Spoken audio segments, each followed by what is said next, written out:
कहानी शुरू करने से पहले अगर आपको दिल की गहराई तक छू लेने वाली क्लासिक हिंदी कहानी सुनना पसंद है तो आपके अपने चैनल वेडिक्टेड 09 को जरूर सब्सक्राइब करें।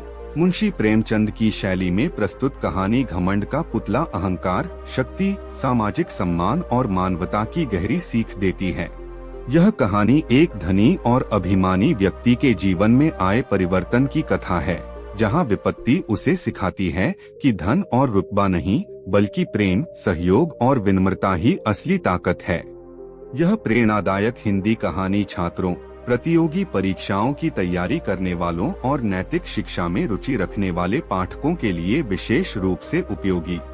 अवध प्रांत के एक समृद्ध गांव में ठाकुर रणविजय सिंह का बड़ा हवेलीदार घर था। ऊंची दीवारें, विशाल आंगन, घोड़ों का अस्तबल और चौखट पर खड़े नौकर सब कुछ उनके रुतबे का परिचय देते थे। धन, जमीन, प्रतिष्ठा सब था। जो नहीं था वह था विनम्रता। गांव वाले उन्हें पीठ पीछे कहते, ठाकुर साहब घमंड का पुतला हैं।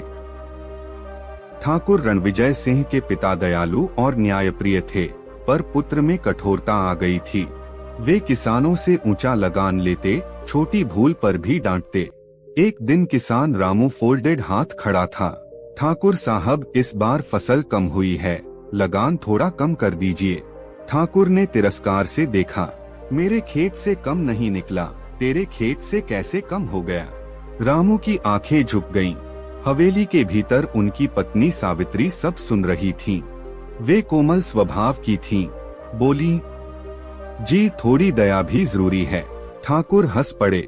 दया से रुतबा नहीं चलता। ठाकुर का बेटा अर्जुन शहर के कॉलेज में पढ़ता था। छुट्टियों में घर आया। उसने देखा गांव के लोग पिता से डरते हैं, सम्मान नहीं करते। एक शाम अर्जुन बोला, बाबा लोग आपको देखकर सहम जाते हैं। ठाकुर ने गर्व से कहा, डर ही असली ताकत है। अर्जुन चुप हो गया, पर उसके मन में प्रश्न उठे, क्या डर से सम्मान मिलता है?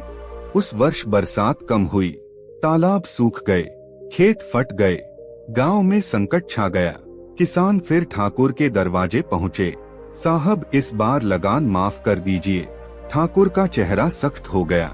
नियम सबके लिए एक हैं। गांव में कुंठा पनपने लगी। एक रात हवेली के अनाज कोठार में आग लग गई। लपटें आसमान छूने लगी। नौकर भाग खड़े हुए। ठाकुर घबरा गए। गांव वालों ने आग देखी। रामू, भीखू, मोहन सब बाल्टियां लेकर दौड़े। किसी ने नहीं सोचा कि ठाकुर ने उनके साथ कैसा व्यवहार किया। आधी रात तक सबने मिलकर आग बुझाई। कोठार तो बच गया, पर ठाकुर का अहंकार राख हो गया। सुबह ठाकुर ने देखा रामू के हाथ जल गए थे। ठाकुर का गला भर आया। तूने क्यों अपनी जान जोखिम में डाली? रामू मुस्कुराया, साहब गांव एक परिवार है। यह वाक्य तीर की तरह ठाकुर के हृदय में लगा। कुछ दिन बाद पंचायत बैठी। ठाकुर स्वयं आए। कहा, इस वर्ष का लगान आधा कर दिया जाता है। गांव में फुसफुसाहट हुई। क्या सच? अर्जुन ने पहली बार पिता की आंखों में नरमी देखी। कुछ महीनों बाद अर्जुन बीमार पड़ गया। डॉक्टर ने शहर ले जाने को कहा।